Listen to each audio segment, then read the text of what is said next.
Imagine 1,000 years of dominance. An empire forged with blood and steel whose eagles soared over almost the entire known world. Rome's success, including its exponential expansion in territory and power, was achieved thanks to the strategic skills of its military leaders. Today, we'll embark on a journey from the beginnings of the Republic to the twilight of the Empire to discover the 10 most influential Roman generals in history.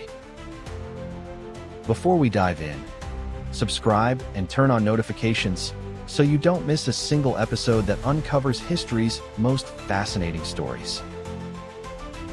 We kick off our countdown in the turbulence of late antiquity, a time when Rome's survival hung by a thread. In 10th place, we find Nero Claudius Drusus 38–9 before Christ. This general and politician of the 1st century before Christ played a significant role in the expansion of Roman control deep into Germania. Drusus was the first Roman general to advance the frontier to the Elbe River, establishing a line of fortifications. He showed exceptional skills and employed innovative tactics, such as building a network of roads and fortresses to secure control and supply lines in difficult terrain. Tragically, his life was cut short in 9 before Christ at the young age of 29, when he suffered a fatal injury after falling from his horse. His death was mourned by the empire, and his family was given the honorary nickname Germanicus. Ascending to 9th place, we find Flavius Aetius 396–454 after Christ. Aetius was a highly influential general during the final period of the Western Roman Empire, between 433 and 454 after Christ, standing out for his ability to bring order to a chaotic and faltering empire. He is known as the last Roman.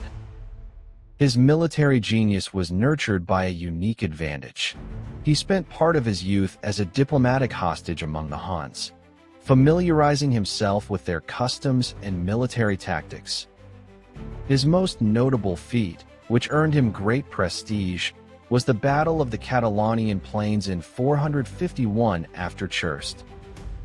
There, he led a coalition of peoples including Visigoths, Franks, and Alans against Attila, the Hunnic king, achieving a strategic victory and ending Attila's aura of invincibility. However, Aetius was assassinated inside the palace by Emperor Valentinian III in 454 after Christ. A counselor bitterly lamented this act, saying, "You have cut off your right hand with your own sword." We continue with figures who were either pillars of the empire's birth or who showed unmatched ferocity in the late Republic. In 8th place, we have Marcus Vipsanius Agrippa 63–12 before Christ. Agrippa was the close friend, general, and principal military collaborator of Octavian, the future Emperor Caesar Augustus.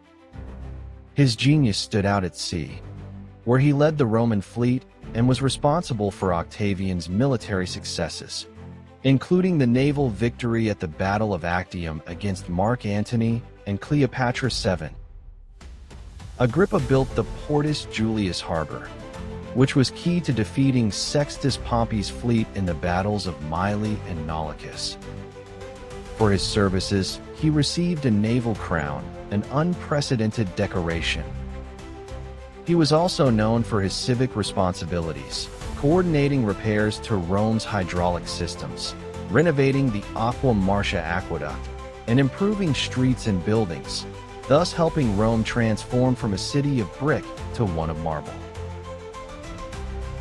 7th place is for Gnaeus Pompeius Magnus 106–48 before Christ.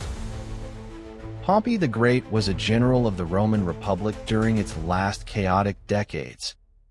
He rose quickly, earning the nickname the Teenage Butcher for his ferocity after helping Sulla depose Gaius Marius in 83 before Christ. He received a special privilege to lead 120,000 men and 500 ships to put an end to piracy in the Mediterranean, a plague that threatened Rome's grain supply. He divided the sea into 12 zones and solved the problem in just 3 months. He also conquered vast territories in the east. His power led him to form the first triumvirate with Julius Caesar and Crassus.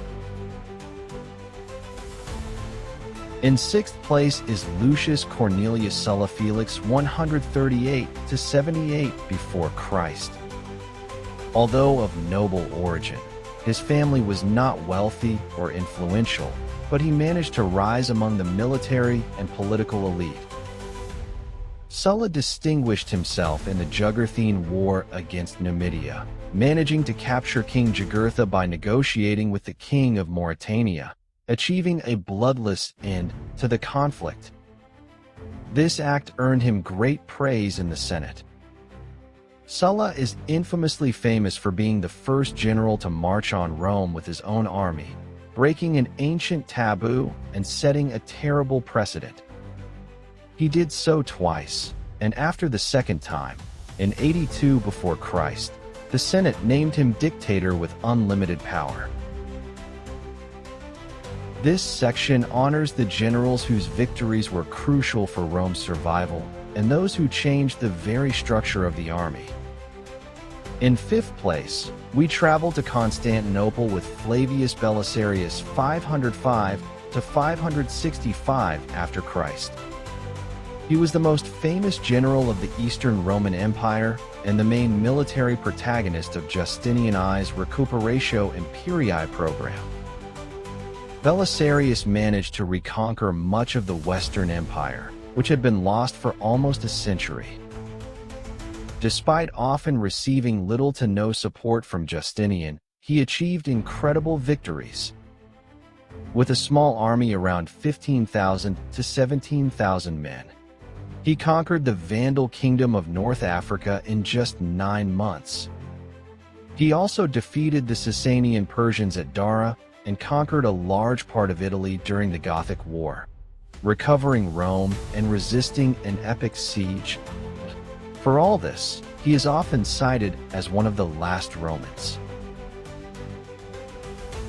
Fourth place is for Gaius Marius 158 to 86 before Christ, a general and statesman, 7 times consul, known as a new man. Marius was the architect of the Marian reforms. He allowed the enlistment of landless citizens, transforming the army from a militia into a professional force loyal to its general. His reforms increased the size of the legion and established the eagle on its standard as the official symbol. Militarily, he saved Rome from the invasion of the Germanic tribes. He annihilated an army of 100,000 men invading Teutons at Aquae Sextii and destroyed the Cimbri at Vercelli. For these victories, he was considered the third founder of Rome. We reached the podium with third place. Marcus Ulpius Traianus 53 to 117 after Christ. Trajan, the first emperor of provincial origin from Boeotia Hispania, was declared Optimus Princeps, or the best ruler, by the Senate. He is remembered for presiding over the greatest military expansion in Rome's history. His major campaigns were the Dacian Wars, which led to the conquest of Dacia, whose victories were immortalized on the monumental Trajan's Column. He also annexed Arabia and, temporarily, Mesopotamia and Armenia. In addition to his military prowess, his domestic policies included extensive public building programs, such as the Forum of Trajan and the modernization of the port of Ostia. We have reached the pinnacle, the 2 men whose impact redefined ancient warfare and the trajectory of Rome. In second place is Publius Cornelius Scipio Africanus 236 to 183 before Christ. Scipio, born into a patrician family, rose to command in Hispania at the age of 24. At a time when Rome was desperate after the defeats inflicted by Hannibal Barca, Scipio holds a record of not having lost any battle in which he was in command. He proved to be a tactician of singular brilliance. He expelled the Carthaginians from Hispania, capturing Carthago Nova in 209 before Christ. His greatest achievement, his culminating moment, was the definitive victory over Hannibal Barca in person at the Battle of Zama in 202 before Christ. Despite being numerically disadvantaged around 30,000 Romans against 40,000 to 50,000 Carthaginians, Scipio had cavalry superiority, obtained through alliances and an ingenious strategy, using column formations with open spaces to channel and disrupt the charge of Hannibal's 80 war elephants. And in first place, the personification of Roman military genius, Gaius Julius Caesar 100 to 44 before Christ. Caesar was a commander of incomparable audacity and probably the most famous of all Roman generals. His name, Caesar, became a title associated with the emperor. In 8 years of war, he conquered Gaul, extending Roman rule to the English Channel and the Rhine. He was the first Roman general to cross both the Rhine by building a bridge and the English Channel in the first invasion of Britain. His tactical genius included Celeritas Caesaris. His most astonishing logistical and tactical feat was the siege of Alesia 52 before Christ. There, outnumbered, he built a double line of fortifications to besiege Vercingetorix, inner line, while defending against a huge relief army of Gauls, outer line. He won the Roman Civil War, defeating Pompey at Pharsalus, and showed a unique ability to emerge victorious in situations where almost any other general would have lost. The debate over whether Caesar or Scipio is the better general is ancient and ongoing, often comparing the Roman ideal, Caesar, who always rose again, with the Greek ideal, Scipio, the insurmountable tactician with one fatal flaw, his pride. Scipio is considered a tactician of singular brilliance who never lost a battle. By defeating Hannibal at Zama, Scipio won the World War of Antiquity.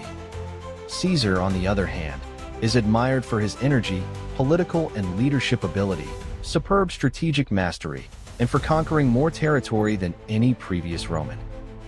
Napoleon, considered by many to be the best conqueror, ranked Julius Caesar as the second best conqueror, only behind Alexander the Great. Moving beyond the podium, it is crucial to mention other generals who ensured the empire's longevity. We have Mark Antony, 83 to 30 BCE, Caesar's loyal and effective lieutenant, whom many considered the best Roman general, even better than Julius Caesar. He was a charismatic and tactically competent commander, a key player in the victory at Philippi. Another giant is Septimius Severus, 145 to 211 CE, who seized a large part of his power through military force, annexed Mesopotamia, and reformed the army by dissolving the Praetorian Guard and creating a huge army for defense. In retrospect, these men did not just win battles. They defined Roman hegemony.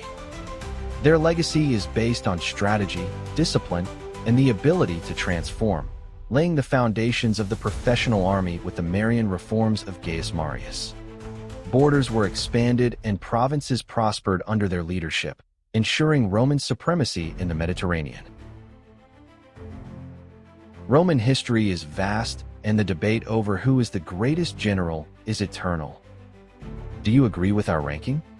Would you have included other giants like Gnaeus Julius Agricola, who subdued Britain in 7 campaigns, or Narses, the great eunuch general?